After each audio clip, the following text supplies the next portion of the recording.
Après des mois et des mois de travail, j'ai publié mon documentaire sur la Tornado Alley. Je vais enfin pouvoir prendre un peu de repos.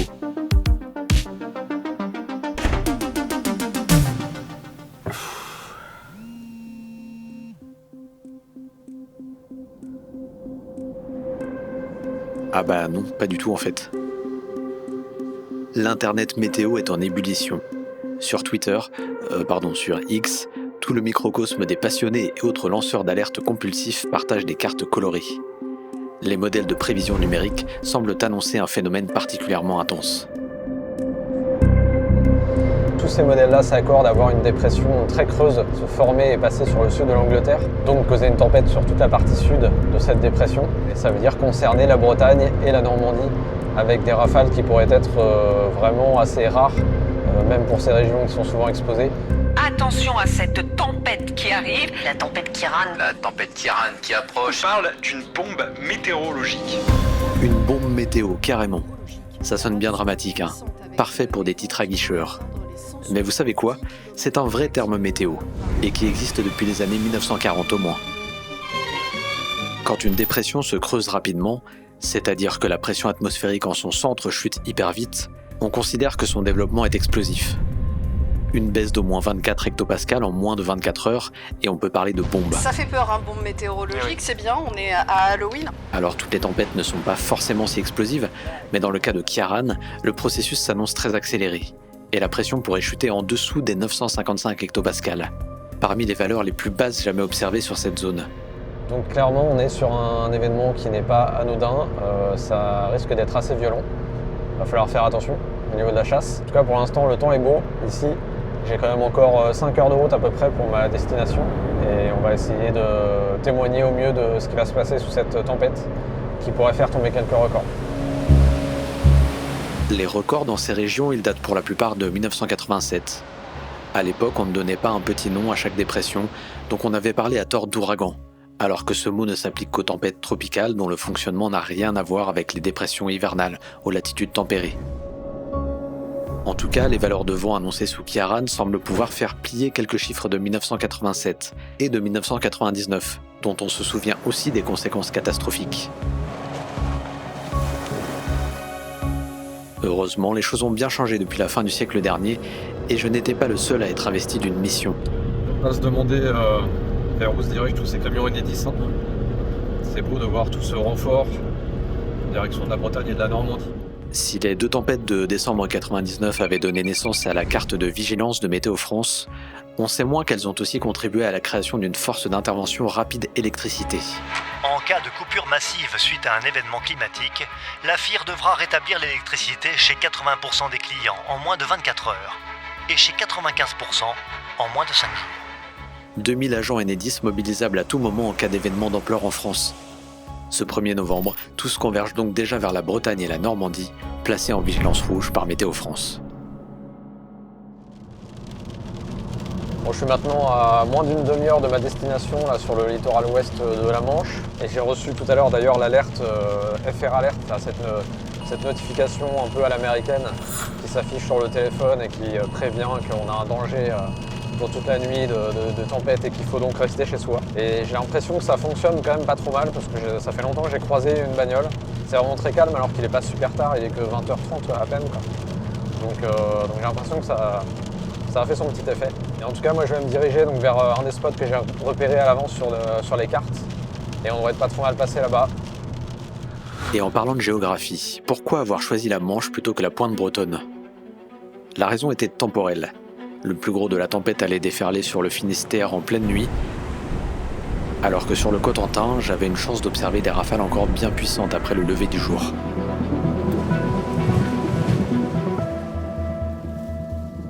Bon, dans un premier temps, à mon arrivée sur la côte, c'est bien une lumière artificielle qui allait me guider. Pour l'instant, il pleut pas mal. Il y a un peu de vent, mais c'est vraiment très raisonnable. Normalement, le plus gros devrait commencer à... Alors, ça devrait s'agiter en tout cas dans 1 ou 2 heures. Je vais faire un petit repérage dans la ville au niveau du port, tout ça, on va voir ce que ça donne. Mais là, déjà, il y a une ambiance très sympa avec le phare en face, là, c'est assez stylé. Mais on va tourner dans les environs, quoi, puis on va voir ce qu'on pourra faire un peu plus tard.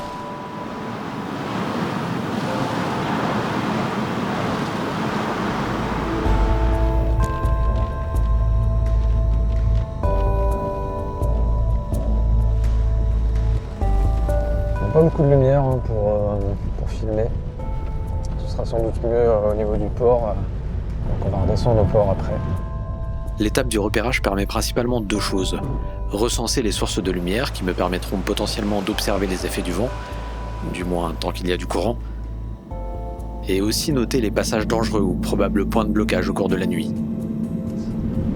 Là, par contre, il y a des grands arbres ici, c'est pas l'idéal sur cette route-là. Ouais, là, il y a pas mal d'arbres, donc il faudra faire gaffe parce que je sais pas si on pourra repasser par là une fois qu'on sera vraiment dans le bourg. Les chutes d'arbres sont évidemment le plus gros danger dans ces circonstances. Donc je vais graviter le plus proche possible de la côte, là où la végétation est la moins foisonnante. La zone portuaire représente l'endroit le plus sécurisant, en plus d'être baigné de lumière, et difficile d'être plus proche du littoral.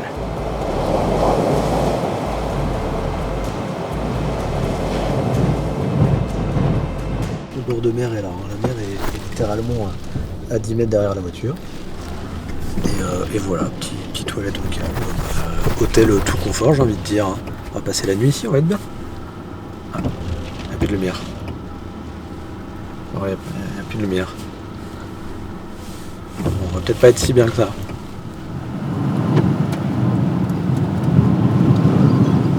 C'est vrai que l'ambiance tourne à Halloween assez rapidement. Peu d'enfants en quête de carambar dans les rues, cela dit.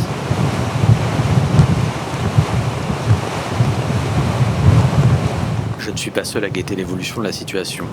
Depuis les Côtes d'Armor, une vieille connaissance me partage son excitation.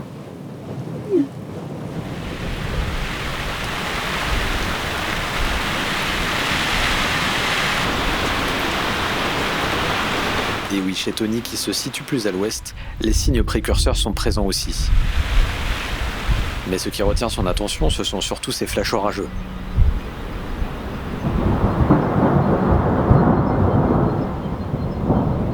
Car contrairement à ce qu'on pourrait croire, les orages sont rares en marge des tempêtes hivernales.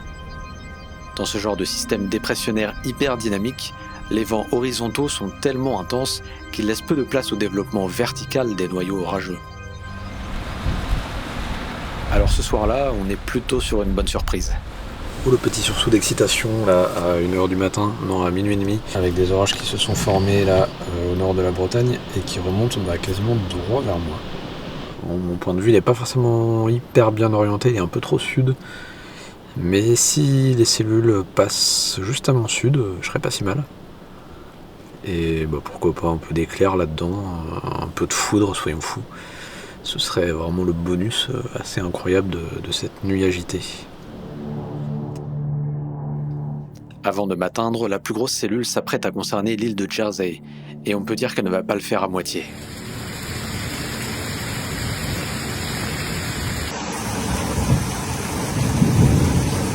Dans la ville de Saint-Hélier, les habitants observent des rafales particulièrement puissantes.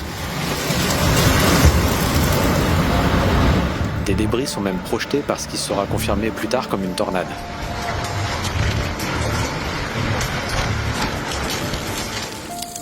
Tandis qu'un peu plus loin, des grêlons de 4 à 5 cm sont observés.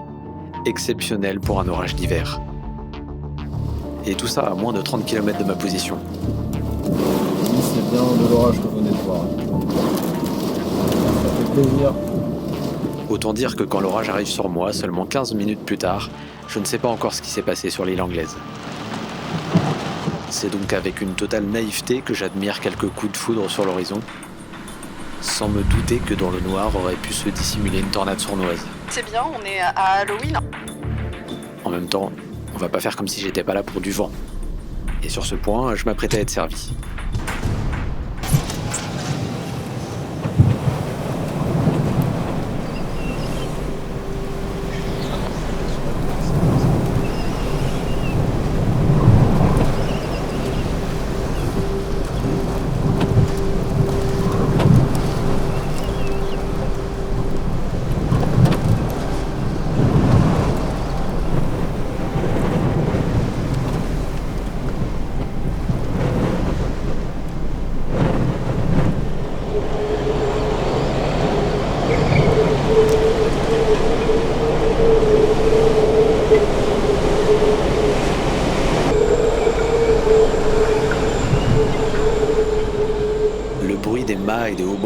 contre-choc dans le port est difficile à retranscrire, tant il est couvert par le vrombissement des rafales. Et pendant que j'essaie de capter cette scène, j'ai l'impression qu'un véhicule de sécurité du port s'approche de moi.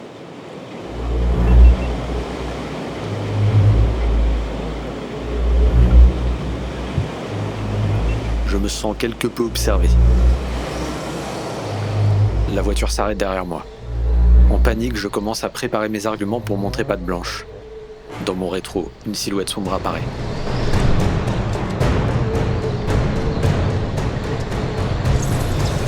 Bonjour. C'est pas On vrai. se connaîtrait pas par Mais hasard. qu'est-ce que tu fous là? Bah écoute, je fais des petites images de tempête quoi. Ah, je suis trop content de te voir. À la lumière des lampadaires agonisants, je n'avais pas reconnu Bruno, un collègue passionné déjà croisé plusieurs fois en France et aux États-Unis. Tout à l'heure j'ai vu qu'il y avait une Rafale à 129 à la station au Cap là-haut, Ouais. au sémaphore. Mais là, c'était surprenant dans le Finistère quand même. Hein. C'est un truc de malade. Hein. Ouais. Nombreux sont les amateurs de météo agité qui ont fait le déplacement pour vivre le frisson de Kiaran. Attention, Qu'est-ce sur qui le se numéro, on s'appelle. Carrément. À plus tard. À plus tard.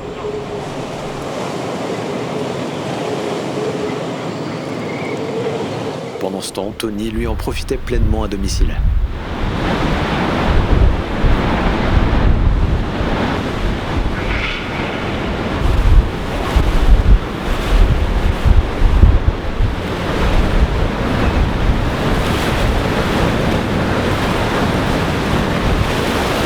Des rafales à plus de 140 km/h mettent à mal le réseau électrique. Les lueurs vertes ne cessent d'éclairer le ciel. Ce sont les transformateurs et les câbles qui rendent l'âme les uns après les autres. Bon ben voilà, ça vient de perdre l'électricité. Je vais laisser attendre. Le maximum de la tempête n'allait plus tarder à frapper le Cotentin.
Un véritable blizzard de sable sur toute la côte.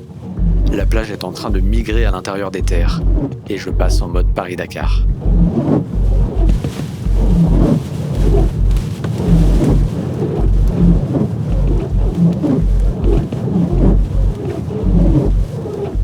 J'ai beau faire souvent subir la grêle à mon véhicule de chasse, je suis pas sûr qu'elle ait apprécié ce nouveau traitement.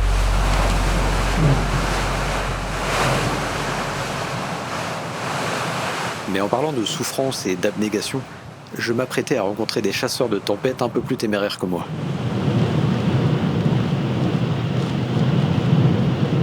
Quoi de plus vrai que de sentir le vent en pleine face et de surfer cette tempête à l'extérieur? Dixit, le mec qui reste à l'intérieur de sa voiture. Je crois que je suis devenu un Américain. Depuis que j'ai regardé la tornade de Morton, quasiment entièrement dans le van aussi, je crois que j'ai pris cette habitude. Ça craint. J'espère vraiment que vous vous rendez compte à l'image à quel point la voiture bouge, à quel point je me fais balloter là. Non. On arrive vraiment sur la zone la plus intense. Et là j'ai un fantôme qui arrive. Oh là, c'est faire démonter. Vas-y, viens Chris. Viens, je te prête mon blouson, tu vas-y. Non mais c'est bon, j'aurai qu'à ouais, t'inquiète hein. J'ai juste la flemme. C'était le chasseur lyonnais qu'on a vu ici. Le fameux, le célèbre. Et pendant que chacun cherche à expérimenter la tempête de la façon qui lui convienne, je vais décider un replacement périlleux à quelques kilomètres afin de continuer à capter des ambiances différentes avec ma caméra. Sur la route, je rencontre quelques dégâts qui me rappellent ce que je dois surveiller. Je finis notamment par traverser quelques rues très exposées, mais prends soin de ne jamais stationner sous des arbres ou dans l'axe de toiture suspecte.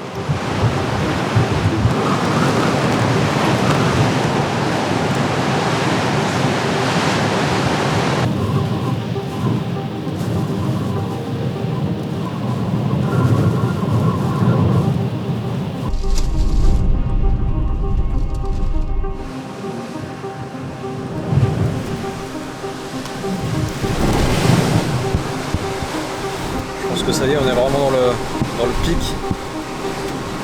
On va avoir des rafales à plus de 150, c'est sûr. Et l'ambiance est apocalyptique. C'est incroyable.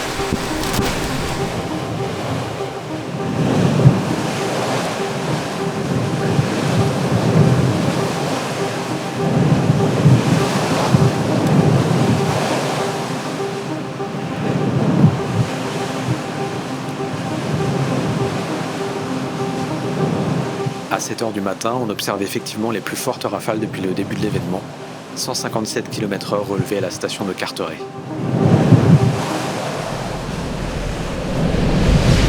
Avec le jour qui arrive, on va enfin pouvoir jeter un œil à la mer déchaînée.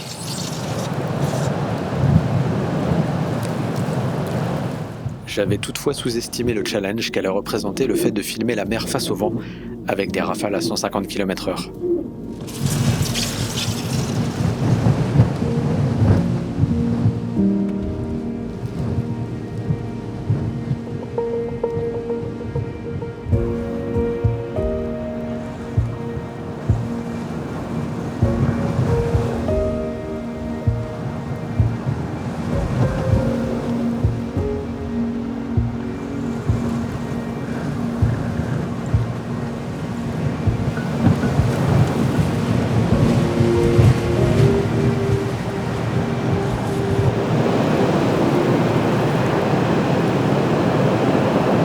L'apparition du jour révèle également l'étendue des dommages sur la zone, surtout au niveau de la végétation.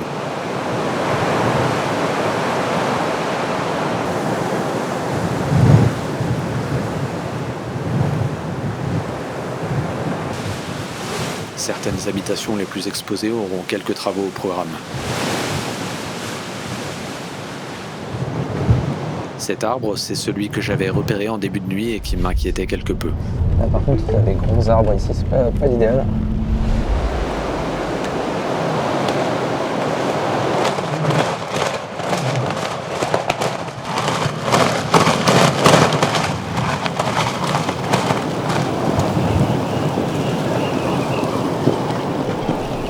Bon, les bateaux, ça a l'air d'aller à peu près. Après, il y a peut-être des dégâts à bord. Ouais, mes essuie-glaces ont pris très cher, ça c'est sûr. Ils n'ont pas du tout apprécié le sable. Globalement, ma voiture n'aura pas apprécié le sable. La peinture, je ne sais pas trop ce que ça va donner. Je vais avoir une nouvelle peinture mate. Le sacrifice de mon matos, c'est tout de même peu de choses par rapport à ce qu'ont subi les habitants de la région.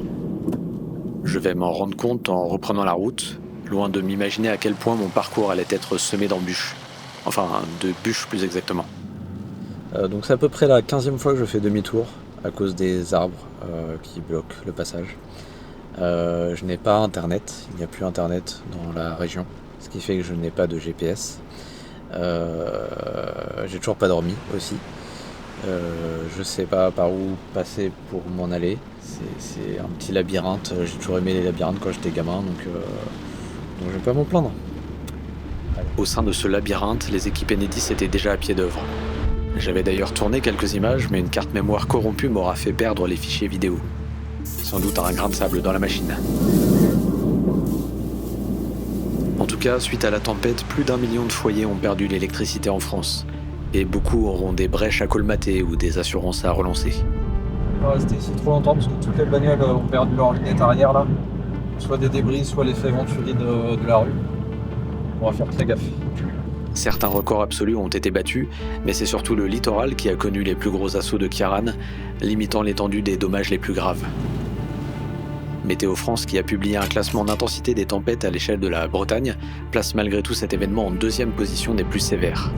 Au final, j'ai l'impression que cette zone un peu plus au sud par rapport à là où j'étais, elle a été plus durement touchée. Il y a vraiment beaucoup plus de dégâts. Dès qu'on est dans la campagne, là, il y a des arbres ravagés partout. À quelques kilomètres près, les valeurs de vent enregistrées ont été plus importantes. On a noté une rafale à 171 km/h à Granville, à comparer aux 157 sur mon secteur de chasse. Et ça montre à quel point en fait, une différence de 10 km/h dans la force des rafales peut vraiment tout changer d'un point de vue dégâts. C'est insupportable ces essuie-glaces, je vais péter un câble. J'ai 8 heures de route à faire sous la pluie après.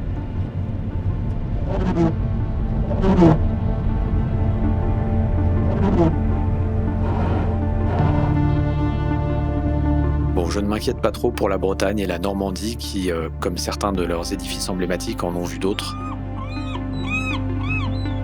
Le nettoyage sera long, mais tout le monde finira par ne plus avoir les fesses qui grattent. Pardon, là je parle surtout pour moi.